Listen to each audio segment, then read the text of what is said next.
Morning mga besh. So, it's Monday, holiday dire. So, walay trabaho, walay klase. And I'm gonna cook breakfast. Guess what? Unsa akong lutuon? Buwad. Buwad akong butangan og kamatis. Unsa ganina? Sarsyadong buwad. Pero ingon akong papa, nasayop dahil nireklamo mi ano nga, parat kayo ang ilang gipadala nga buwad mo. O di ni katong among gi-unbox, katong box from the Philippines. Gipadalahan mi sa akong nga magpapa og buwad. So, dapat day ko no, hugasan ng pinikas nga buwad before pritohon. Kay parat jud ko na ni siya. Kani dili na. So, okay na siya. Kanirang upat ka buok nga, ingon ani ato ang hugasan. So, ato na siyang hugasan. Dili lang po na ito ihumol. Kaya maway ang timpla. Hugasan na ito kamay. Excuse me sa mga paper towel ha. Kung ba nang gising. Kaya mahal na yung paper towel.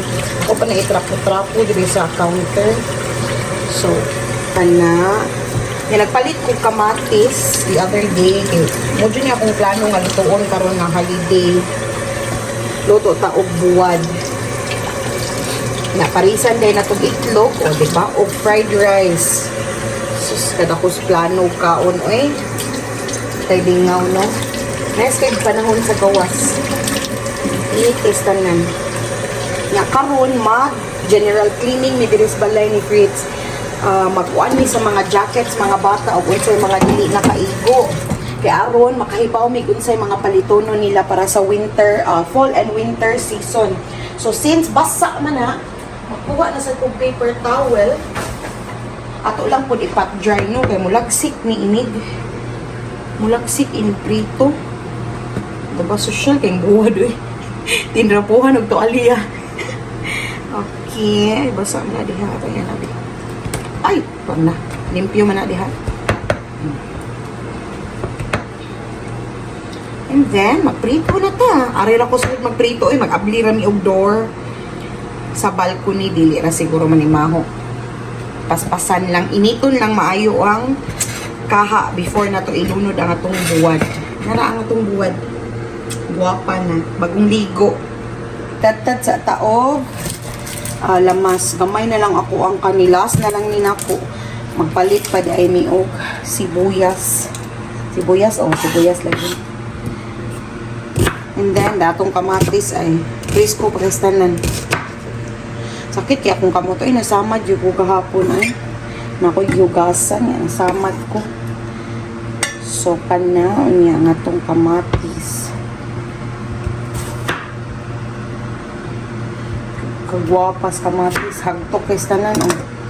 Kuwaon man ako ang seeds, akong kuwaon ang seeds sa kay nila pa ambot akong mama po sa una mo anak mo siya good nga makaaping gisaitis. So naalad na lang kung nga magamit kong kamatis akong tangtangan o liso kay basin pa di ay tinuod diba. Kay gagmay baya niya nga block ni dito sa atuang kuan mga kanal-kanal. So limpyuhan na tong kamatis daan. Make sure na wala yung mga I don't know if mukhaon ba mga bata ani guys. Wala pa may ka-try. So if ever mga gani, it's their first time trying this kind of food. Si Kayla, mukhaon dito siya buwad. Si Kian mo, dili dito siya mukhaon buwad. Di ko na siya ganahan. Kapila na niya gi-try iyang self pero di man siya ganahan so wala lang pud namo kubsa. I don't know if kani butangan na tong kamatis o niya sugar ganahan ba siya. Kay mora ni atong ingredients sa atong lutoon nga menu karon nga buwad. Ang buwad, ang kamatis ug ang sibuyas. So wakoy ahos guys, kinahutdan og ahos pero namoy ahos, dugangin ninyong ahos. Akong gamiton garlic powder na lang inigisa nako aning akong mga lamas. Ato din siya hiwa-hiwa o no, di na to kalimitan. Lain sige kagko kaayo. Dugay malata. So if ganahan mo daghan jud kamatis, pwede ninyo daghanon, naragin ninyo. Dili ra kinahanglan nga naay mga specific amount. So tulo ra man akong kamatis gipalit, akong gibili ng usa ko na lang ka siguro tong hotdon no. I guess ako tong hiwaon ng kapin. Ako na lang tong hotdon kay ending malata ra gihapon to sa fridge. So, ako na lang yung hotdon tong last dito sa fridge. Kaya para mas daghang kamatis, mas lamig man. Di ba, love? Tama ba? Yung tanaw, daghan naman na siya, guys. I guess okay na ni. Pang-sawsawa na lang. Pang-sawsawa na lang daw to ni Frat. Kaya mag-barbecue mong kuno siya later. So, pang-sawsawa na lang to usa ka kamatis. Di magbubutig palit og daghang kamatis, guys. Kay malata ra siya. So, ato ko mo palit kung asa ko makapalit og tag-usa-usa. Anyway, magprito sa ako ang bulad.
So, nakapainit na ko og pan, guys. Manatag prito.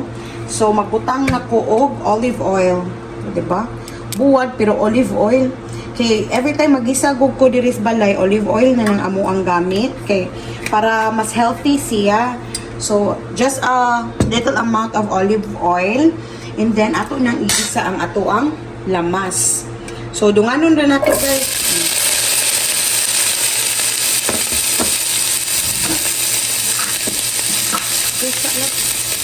Ato na sa kayon until murag madugmok ato ang kamatis. So once madugmok na itong kamatis, isagol na ito ang ato ang buwad, and then timplahan na ito og brown sugar gamay, and then that's it. Ano lang siya sa yun, good. I know ang uban maayo ra kay ani, pero just for video purposes, para sa mga kanang nagwonder po tinang di uban na dili ka mao pamuluto mga ani. So kani ako simple ra ni siya nga recipe. Kanang inato ra ni nga pagkaluto sa sarsyadong buwad. Olive oil pa ko na akong ibutan ganina, pero dugangan na deg hapon ako canola oil kay kanang kuan man siya oy naugaman. So kuan na to nga kanang kung sa'y available ninyo nga oil, that's Philippines coconut oil, which is very good. Mas maayo na po noon. So, tanawa ko, isang ulan na din po na kong canola oil para mo.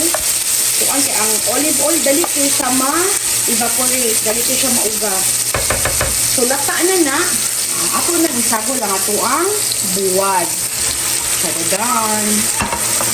So, ano nila guys? May cosmecos na siya nato ang buwad with the kanin. Para ang katampi sa akong kamatis, tomatoes ma-absorb sa ato ang buwad. Murag kamay ra akong giluto ang pan then idiin. Anyway, let's make this work. Kaya di na ako siya ibalhin kay wag ako dagan ko higasan. Ako ra ba tawag ni kanan, so ana. Nara ako nang hinayan ang ato ang medium heat na lang ta. Na. Kay murag mo tubig maning ato ang kamatis. Nya butangan ni nato brown sugar in a little while. Butangan na nato siya brown sugar gamay ako na lang kamutin. Ipilit na noon siya ani. Ina para pud nga mo tamis ato ang buwad. Okay. Then ako na din siyang mekos again. Mura mo siya, iniskabichi nga buwad mo din yung monitor. Yan, nabungkag ang buwad, pero that's okay. Ang uban ganin, lamang hiwa-hiwaon. At na lang siya na naman. Kani siya, lahigi siya nga klase din yung isa. Pataas nga buwad. Akong gisago. So, ato na lang na siyang bukal gamay. Simmer lang na gamay, and then that's ready. nga nga tuang sarsyadong buwan. Kaya na siyang ibalhin sa atong panaksan kay para makapamahaw na tatay. Alas 9 nas buntag diri guys. Late magud mi namangon, mga 8 na. 8:30. Okay. So, ano na yung forma sa atuang buwan. So, that's it. So, that's our food for this morning. Daghan kayong salamat sa pagtanaw. See you again next time. Don't forget to like and subscribe.